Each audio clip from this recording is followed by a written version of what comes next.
जय श्री कृष्णा। भक्तों, बैसाख माह का पहला प्रदोष व्रत शुक्रवार 25 अप्रैल को किया जाएगा, जिसे शुक्र प्रदोष व्रत भी कहा जाता है। यह तिथि देवों के देव महादेव की कृपा प्राप्त करने के लिए उत्तम मानी गई है। ऐसे में आप प्रदोष व्रत के दिन ये खास उपाय कर शिव जी की कृपा के पात्र बन सकते हैं। हर महीने में 2 बार प्रदोष व्रत आता है, एक बार कृष्ण पक्ष में और एक बार शुक्ल पक्ष में। इस दिन पर शिव जी की पूजा प्रदोष काल में की जाती है। ऐसे में आप शुक्र प्रदोष व्रत के दिन विधिवत रूप से शिव जी की पूजा अर्चना करें और नटराज स्तुति का पाठ भी जरूर करें। शुक्र प्रदोष व्रत देता है सुख, समृद्धि और सौभाग्य का वरदान। आइए सुनते हैं ये कथा और जानते हैं इसका महत्व। हर माह आने वाला प्रदोष व्रत भगवान शिव की कृपा पाने का सबसे बड़ा दिन होता है। शुक्रवार को पड़ने वाले व्रत को शुक्र प्रदोष व्रत कहते हैं। इस दिन किए जाने वाले प्रदोष व्रत से सुख, समृद्धि और सौभाग्य का वरदान मिलता है। प्रदोष व्रत की पूजा शाम के समय प्रदोष काल में की जाती है। यह प्रदोष सूर्यास्त से लगभग 1 घंटे पहले का समय होता है, जो प्रदोष काल कहलाता है। धार्मिक ग्रंथों के अनुसार प्रदोष व्रत करने से भगवान शिव शंकर की पूर्ण कृपा प्राप्त की जा सकती है। इससे जीवन में किसी प्रकार का अभाव नहीं रह जाता है। इतना ही नहीं, समस्त आर्थिक संकटों का समाधान करने के लिए प्रदोष व्रत अवश्य करना चाहिए। इस व्रत के प्रभाव से हर तरह के रोग दूर होकर बीमारियों पर होने वाले खर्च में कमी आती है। भगवान शिव को ज्ञान और मोक्ष का दाता माना जाता है, अतः अध्यात्म की राह पर चलने वाले को प्रदोष व्रत अवश्य करना चाहिए। चलिए कथा प्रारंभ करते हैं। प्राचीन काल की बात है। एक नगर में 3 अभिन्न मित्र रहते थे। एक था राजकुमार, दूसरा ब्राह्मण का पुत्र और तीसरा एक धनिक का पुत्र।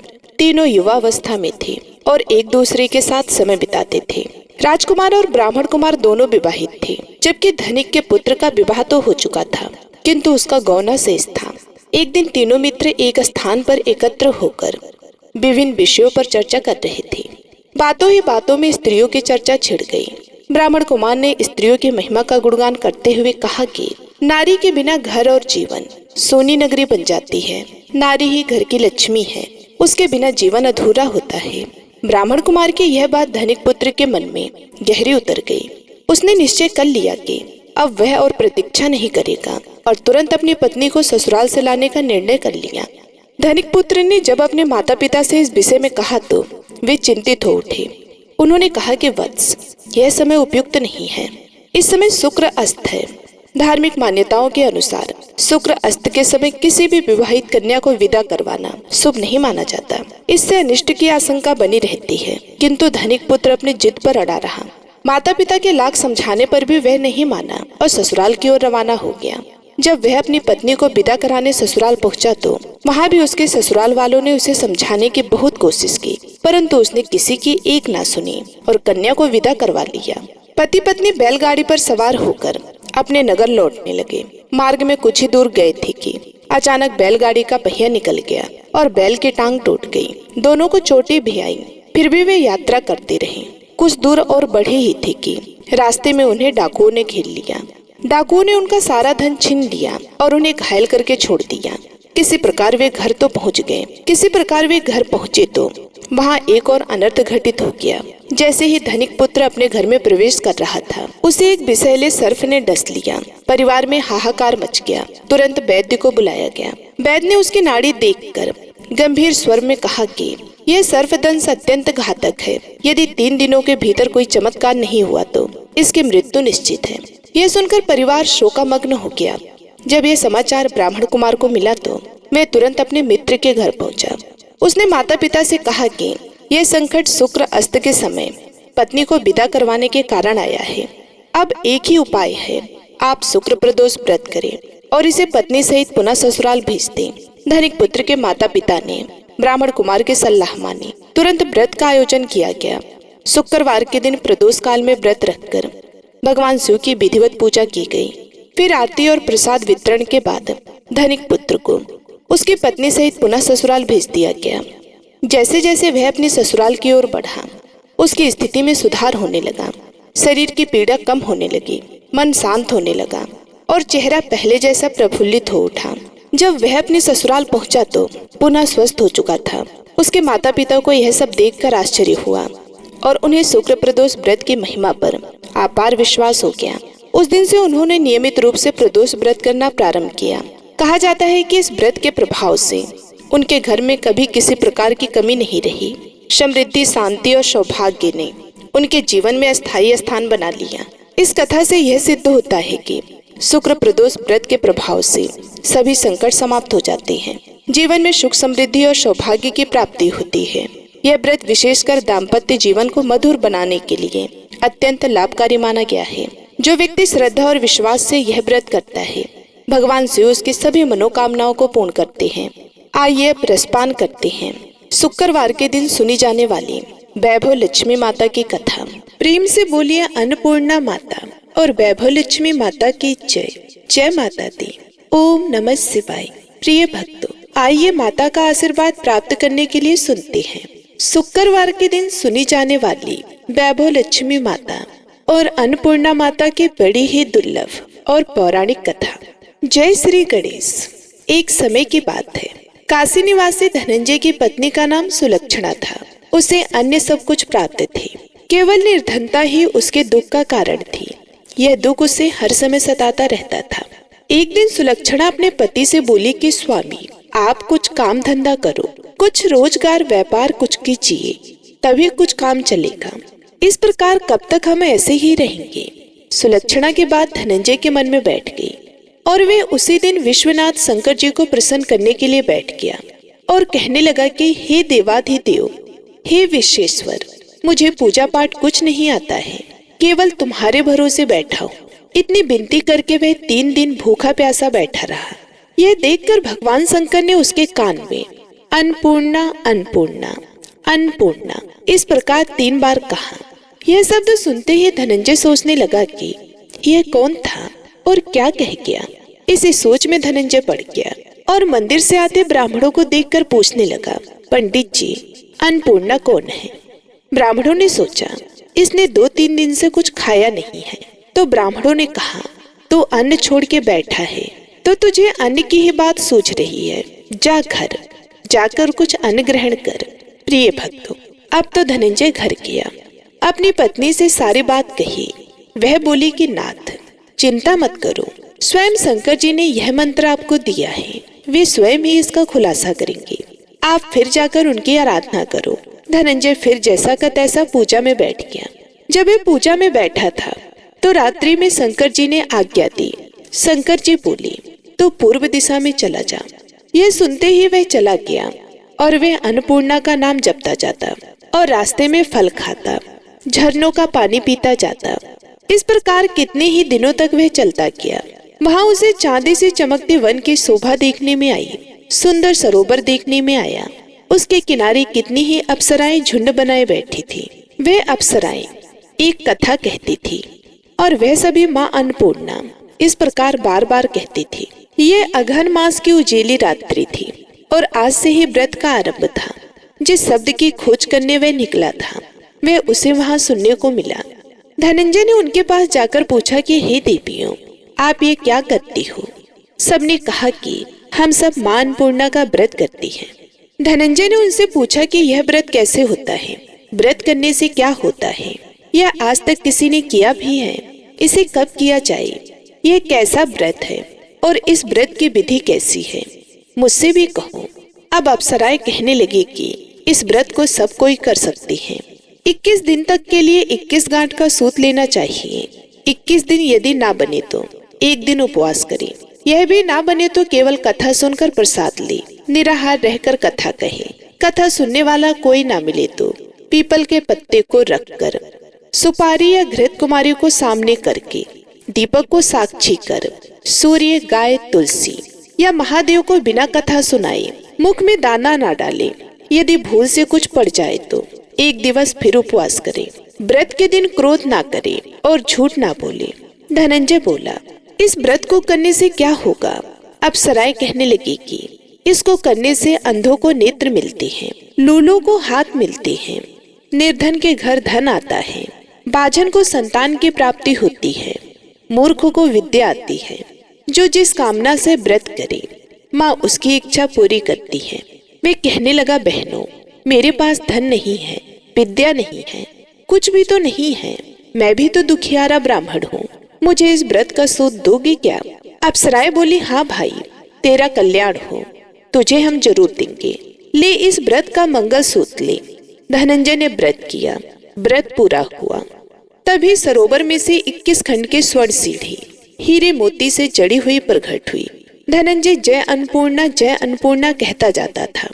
इस प्रकार कितनी ही सीढ़ियां उतर गया तो क्या देखता है कि करोड़ों सूर्य से प्रकाशमान अन्नपूर्णा का मंदिर है।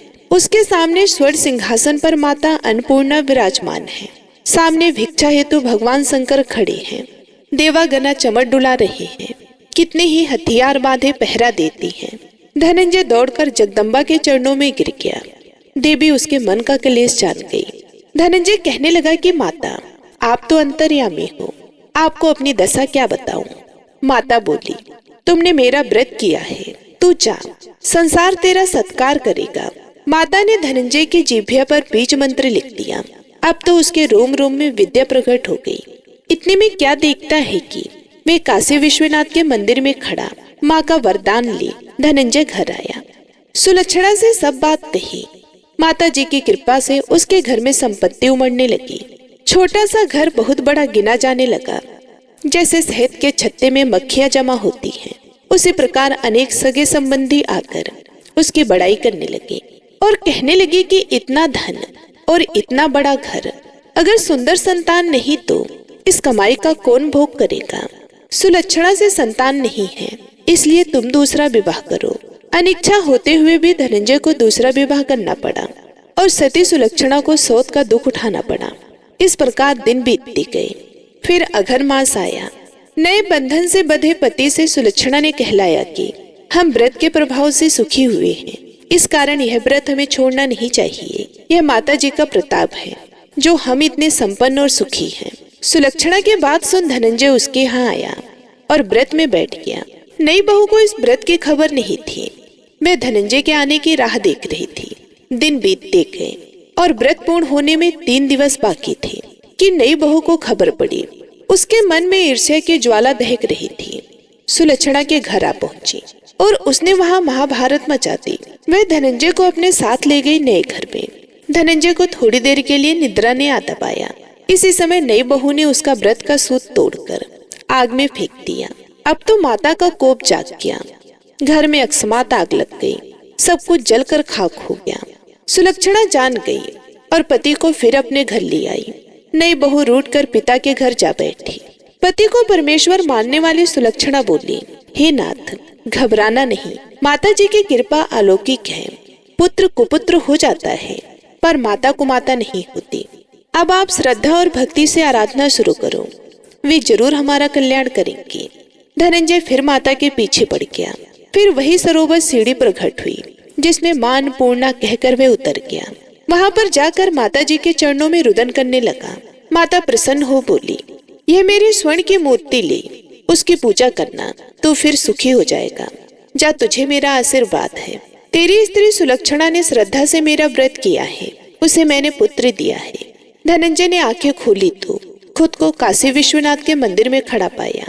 वहां से फिर उसी प्रकार घर को आया। इधर सुलक्षणा के दिन चढ़े और महीना पूरा होते ही पुत्र का जन्म हुआ।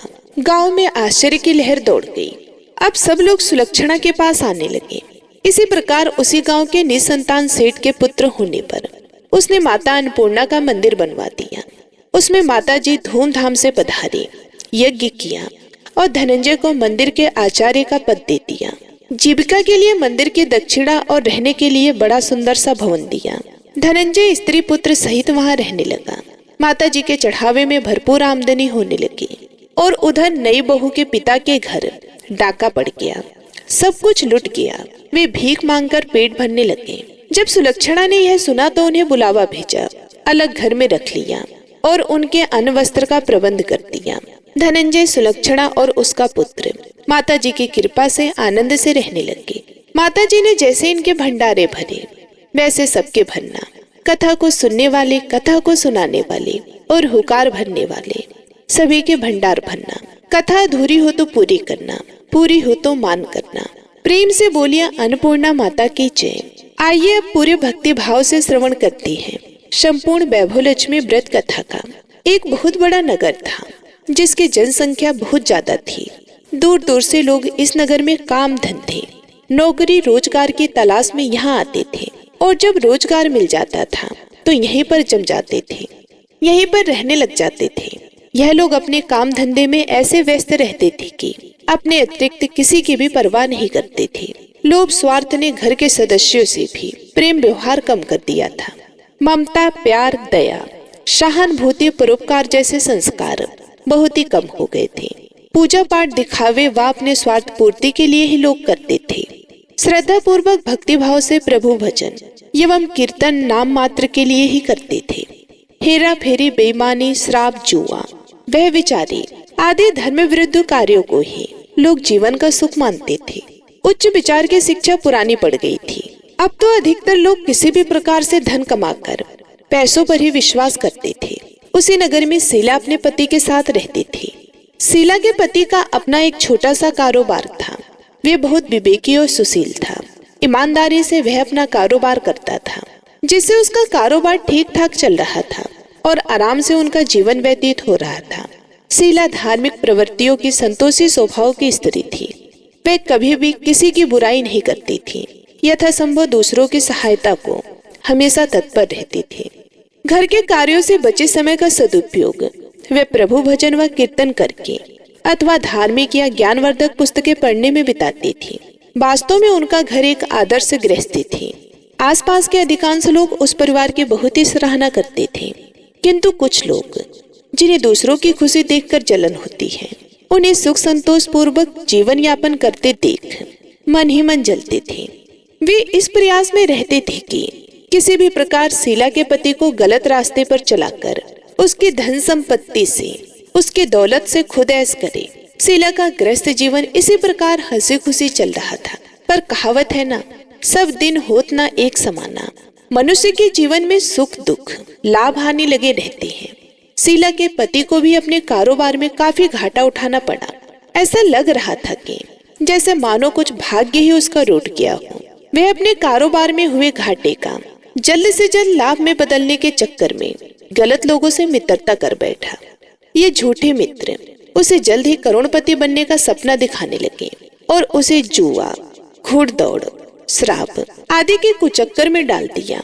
भला आज तक जुए आदि से कौन करोड़पति बना है, कौन धनवान हुआ है जो वह धनवान हो पाता। शीला का पति करोड़पति तो बना नहीं, लेकिन खाकपति जरूर बन गया। वह रोडपति बन गया, यानी रास्ते पर भटकते भिखारी जैसी उसकी स्थिति हो गई थी। जल्द से जल्द अमीर बनने के लालच में वे घर में थोड़ी बहुत बची धन संपत्ति, गहने जेवर आदि सभी कुछ गवा बैठा। एक समय ऐसा था कि पति पत्नी सुखपूर्वक जीवन व्यतीत कर रहे थे। कुछ ही दिनों में ऐसा समय आ गया कि उनको 2 समय के भोजन के भी लाले पड़ गए। घर में दरिद्रता, भूखमरी का माहौल हो गया। इससे शीला का पति और भी ज्यादा चिड़चिड़ा हो गया। वह बात विवाद पर अपनी पत्नी शीला के साथ गाली गलौज और मारपीट करने लगा। शीला एक सुशील और संस्कारी स्त्री थी। वह पति को अपना सब कुछ समझती थी। पति के ऐसे व्यवहार से वे दुखी तो बहुत ही थी, लेकिन भगवान पर भरोसा रखकर वे यह सब कुछ सहन करने लगे। वे यह सोचकर सहती रही कि दुख के बाद सुख जरूर आएगा। कहते हैं ना, दुख में ही भगवान याद आते हैं। इसलिए शीला को भी हर समय प्रभु पर भरोसा था और विश्वास था कि भगवान उसे सुख के दिन भी अवश्य दिखाएंगे। आज दुख तो कल सुख जरूर आएगा। एक दिन दोपहर को शीला दुखी हृदय से भगवान को याद कर रही थी कि हे प्रभु, हम तेरे छोटे बच्चे हैं, हमारी गलतियों और अपराधों को क्षमा करो। हे भगवान, मेरे पति को सद्बुद्धि दो। अभी वह ऐसा कह रही थी कि अचानक किसी ने उसके दरवाजे पर दस्तक दी। शीला मन में सोचने लगी कि इस समय मुझ गरीब के घर में कौन आ सकता है। जितने भी मेरे सगे संबंधी यार दोस्त थे, वह तो पहले ही हमसे किनारा कर बैठे हैं। यह सोचते सोचते वह दरवाजा खोलने चली गई और जब उसने दरवाजा खोला तो देखा कि सामने एक वृद्ध महिला खड़ी थी। शरीर पर झुर्रियां थी, किंतु चेहरे से अलौकिक तेज टपक रहा था। उनकी आंखों से करुणा और प्यार का मानो अमृत बह रहा था। शीला उस वृद्ध महिला को पहचानती तो नहीं थी, फिर भी आदर के साथ उन्हें अपने घर के अंदर ले आई। उनको घर में बिठाने के लिए आसन तक नहीं था, इसलिए सकुचाते हुए शीला ने एक फटी हुई चादर बिछाकर उन्हें बैठने को कहा। वृद्धा महिला उसी चादर पर आराम से बैठ गई। वृद्ध महिला को देखकर शीला के मन को कुछ शांति से महसूस हुई। वृद्धा ने उससे पूछा, शीला, मुझे पहचानती हो या नहीं? शीला बोली, माँ जी, आपको देखते ही कुछ अपनापन तो महसूस हुआ। मुझे ऐसा लगता है कि जैसे आप मेरे बहुत नजदीकी हो। आपको देखकर मेरा रोम रोम खिल उठा है, जैसा अक्सर किसी खास परिचित व्यक्ति अर्थात किसी अपने खास रिश्तेदार से मिलने पर होता है। लेकिन मुझे कुछ याद नहीं आ रहा है कि मैंने आपको कहाँ देखा था। वृद्धा ने अपनापन दिखाते हुए कहा, क्यों री, इतनी जल्दी भूल गई? अभी कुछ दिन पहले ही तो लक्ष्मी जी के मंदिर में आई थी और मंदिर में आकर शुक्रवार को भजन कीर्तन किया था तुमने।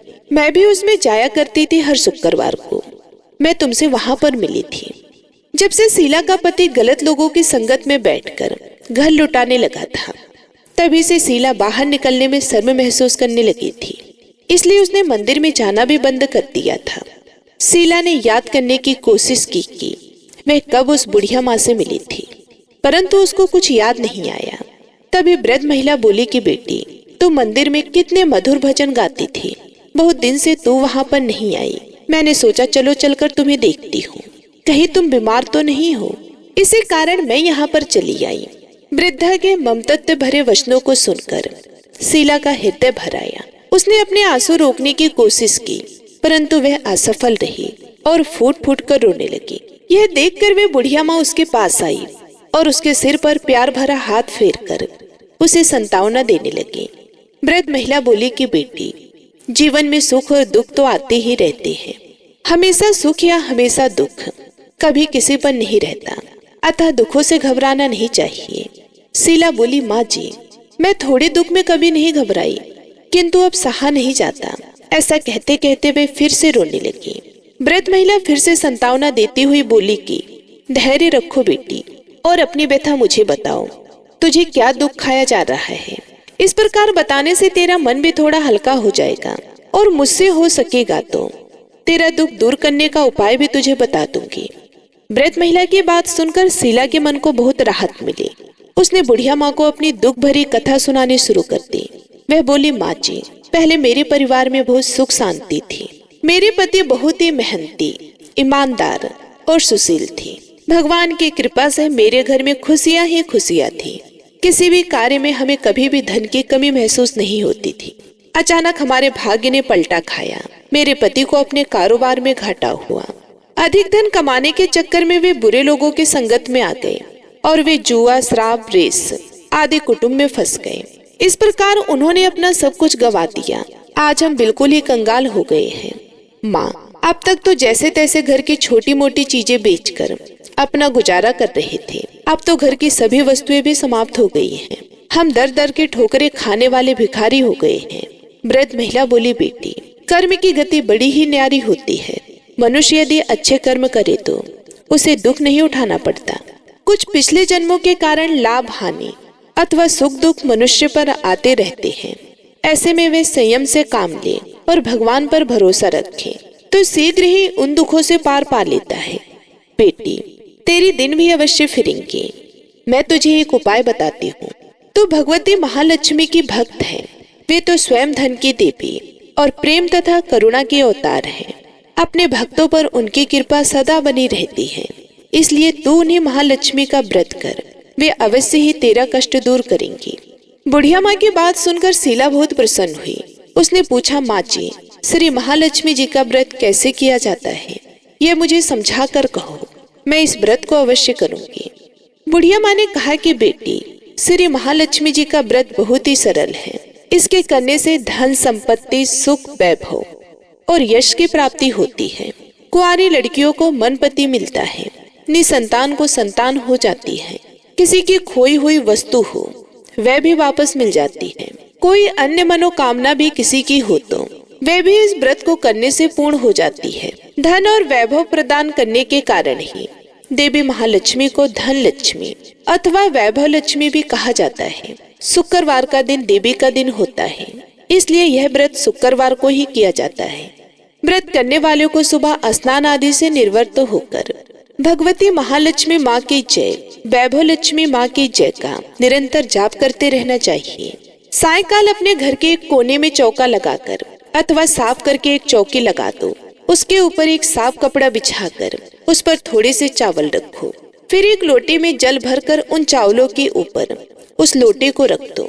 लोटे के ऊपर एक कटोरी रखो। उस कटोरी में सोने या चांदी का कोई आभूषण रख दो। अगर कोई आभूषण ना हो तो 1 रुपये का सिक्का भी कटोरी में रखा जा सकता है। इसके बाद एक घी का दीपक और धूप बत्ती बनाकर उसे जलाकर रख दो। एक बर्तन में थोड़ा सा मीठा प्रसाद के रूप में रखो। प्रसाद में बतासे अथवा गुड़ भी रखे जा सकते हैं। चौकी के ऊपर लोटे के पास सोने चांदी या तांबे का बना श्री यंत्र भी रखो। यदि धातु का श्री यंत्र घर में ना हो तो कागज पर छपे श्री यंत्र को भी रखा जा सकता है। भगवती लक्ष्मी माँ को श्री यंत्र अत्यधिक प्रिय है। पूजा करने और कथा कहने के लिए चौकी के पास पूर्व दिशा की ओर मुंह करके बैठो। सबसे पहले श्री यंत्र को हाथ जोड़कर श्रद्धा पूर्वक नमस्कार करो। फिर वैभव लक्ष्मी के ध्यान मंत्र को पढ़कर भगवती महालक्ष्मी जी की स्तुति करो। जिन्हें संस्कृत में भी ध्यान व मंत्र कहने में कठिनाई हो, वे सरल भाषा में भी ध्यान व स्तुति कर सकते हैं। जैसा कि हमने ऊपर आपको कथा शुरू करने से पहले स्तुति सुनाई है, आप वैसे भी हिंदी में स्तुति कर सकते हैं। भगवती महालक्ष्मी दिखावे की नहीं बल्कि भाव की भूखी है। इसके बाद कटोरी में रखे आभूषण या रुपये पर हल्दी, कुमकुम और चावल चढ़ा दो। फिर दोनों हाथों से लाल रंग के पुष्प अर्पित कर प्रसाद का भोग लगाएं और धूप व दीप दिखाओ। पुनः लक्ष्मी जी की स्तुति करके लक्ष्मी महिमा गाओ और आरती उतारो। फिर मन ही मन सच्चे हृदय से जय महालक्ष्मी माँ का 11 बार उच्चारण करो। इसके बाद 11 या 21 शुक्रवार को व्रत करने का संकल्प लेकर अपनी मनोकामना पूरी करने के लिए माँ से हाथ जोड़कर विनती करो। अंत में माँ का प्रसाद बांट दो और थोड़ा सा प्रसाद अपने लिए रखो। बाद में कटोरी में रखा हुआ आभूषण, रुपया और श्री यंत्र उठाकर रख दो। लोटे का पानी तुलसी के पौधे पर चढ़ा दो। इस दिन पूरे दिन उपवास रखकर सायकाल प्रसाद खाना चाहिए। यदि इतनी शक्ति ना हो तो एक बार शाम को प्रसाद खाकर सादा वैष्णव भोजन कर सकते हैं। इस प्रकार इस व्रत को शास्त्रीय विधि के अनुसार करने से उसका फल अवश्य ही प्राप्त होता है। इस व्रत के प्रभाव से मनुष्य की सब विपत्तियां दूर होकर धन, वैभव, लक्ष्मी की प्राप्ति होती है। कुंवारी कन्याओं को मन भावन पति मिलता है। सौभाग्यवती स्त्रियों का सौभाग्य अखंड रहता है। निसंतान दंपत्ति को संतान की प्राप्ति होती है और कोई भी किसी की कुछ भी मनोकामना हो तो वह भी अवश्य पूरी होती है। शीला यह सब सुनकर बहुत ही खुश हुई, बहुत ही प्रसन्न हुई। उसने कहा कि माँ जी, आपने यह जो श्री वैभव लक्ष्मी के व्रत की विधि मुझे बताई है उसे मैं अवश्य ही करूंगी। अब आप कृपया करके मुझे इसकी उद्यापन विधि भी समझा कर बताइए। व्रत महिला ने कहा कि बेटी, इस व्रत के उद्यापन करने की विधि भी बहुत ही आसान है, बहुत ही सरल है। ध्यान से सुनो। 11 या 21 जितने शुक्रवार व्रत करने का आपने संकल्प किया हो, उतने व्रत पूर्ण श्रद्धा और भावना पूर्वक पूरे होने पर अंतिम शुक्रवार को उद्यापन किया जाता है। इस दिन पूजा विधि हर शुक्रवार को की गई पूजा विधि की तरह ही की जाती है। इस दिन प्रसाद के लिए नारियल, गिरी और खीर का प्रसाद वितरित किया जाता है। प्रसाद के साथ कम से कम 7 कुंवारी या सौभाग्यवती स्त्रियों को कुमकुम का तिलक लगाकर श्री वैभव लक्ष्मी व्रत कथा की एक पुस्तकें भेंट में दी जाती है। अंत में फिर भगवती श्री महालक्ष्मी के विभिन्न स्वरूपों को श्रद्धा पूर्वक हाथ जोड़कर नमस्कार करो और मन ही मन माँ से प्रार्थना करो कि हे महालक्ष्मी माँ, हे धन लक्ष्मी माँ, हे वैभव लक्ष्मी माँ, मैंने सच्चे मन से आपका व्रत पूर्ण किया है।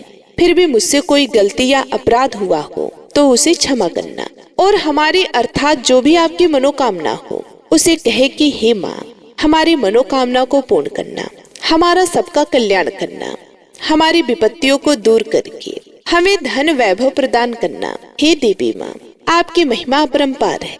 बुढ़िया माँ से श्री वैभव लक्ष्मी के व्रत की शास्त्रीय विधि सुनकर शीला का मन मयूर जैसे नाच उठा। उसे लगा मानो उसे मन मांगी मुराद मिल गई हो। उसने तत्काल ही अपनी आंखें बंद करके मन ही मन संकल्प लिया कि हे वैभव लक्ष्मी माँ, मैं आपका 21 शुक्रवार तक बुढ़िया माँ द्वारा बताई गई शास्त्रीय विधि के अनुसार व्रत और उद्यापन करूंगी। इस प्रकार संकल्प करके जैसे ही शीला ने आंखें खोली तो वृद्धा माँ को कमरे में नहीं पाया। उसने घर के बाहर आकर देखा, किंतु वहाँ भी उसे कहीं माँ जी दिखाई नहीं दी। उसे बहुत आश्चर्य हुआ कि थोड़ी ही देर में माँ जी कहाँ गायब हो गई। वास्तव में वे साक्षात भगवती महालक्ष्मी थी।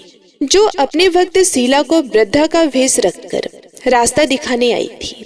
अगले ही दिन शुक्रवार था। शीला सुबह नहा धोकर मन ही मन जय महालक्ष्मी माँ, जय वैभव लक्ष्मी माँ का जाप करने लगी। सायकाल वे वैभव लक्ष्मी माँ की पूजा करने बैठी। घर में कोई आभूषण तो था नहीं। आभूषण के नाम पर उसके नाक की एकमात्र लौंग बाकी बची थी। उसने वही निकाल कर धोकर कटोरी में रखी। घर में थोड़ी शक्कर रखी थी, उसका प्रसाद बनाया और फिर बुढ़िया माँ के द्वारा बताई गई विधि के द्वारा वैभव लक्ष्मी माता का पूजन किया। पूजन के पश्चात उसने प्रसाद अपने पति तथा अन्य लोगों को वितरित किया। अंत में स्वयं ग्रहण किया। श्री वैभव लक्ष्मी माँ का प्रसाद खाते ही शीला के पति के स्वभाव में परिवर्तन आने लगा। उसके पति का चिड़चिड़ापन भी कम होने लगा और उसका मन शांत रहने लगा। बुढ़िया माँ द्वारा बताई गई शास्त्रीय विधि के अनुसार उद्यापन किया और 11 स्त्रियों को श्री वैभव लक्ष्मी व्रत की पुस्तकें भेंट में दी। फिर भगवती महालक्ष्मी के वैभव लक्ष्मी स्वरूप को मन ही मन प्रणाम करके प्रार्थना की कि हे वैभव लक्ष्मी माँ, मैंने आपके व्रत की जो मनौती मानी थी वह आज पूर्ण हुई है। हे माँ, हमारे संकटों को दूर कर हमारा कल्याण करो। जाने अनजाने में यदि कोई हमसे अपराध हुआ हो उसे क्षमा करना माँ। हमें धन संपत्ति और वैभव प्रदान करना, हमें सद्बुद्धि देना। हे माँ, आपकी महिमा अपरंपार है, आपकी सदा जय हो।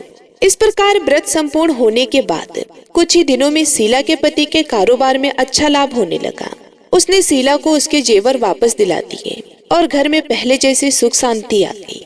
श्री वैभव लक्ष्मी माँ के प्रताप को देखकर अन्य बहुत सी औरतों ने भी उनका विधि पूर्वक व्रत किया और मन भावन फल प्राप्त किया। हे महालक्ष्मी माँ, हे वैभव लक्ष्मी माँ, जैसे आपने शीला पर कृपा की ऐसे ही अपने अन्य भक्तों पर भी कृपा करना। हे माँ, कथा सुनने वाले, सुनाने वाले और हुकार भरने वाले सभी पर अपनी कृपा बनाए रखना।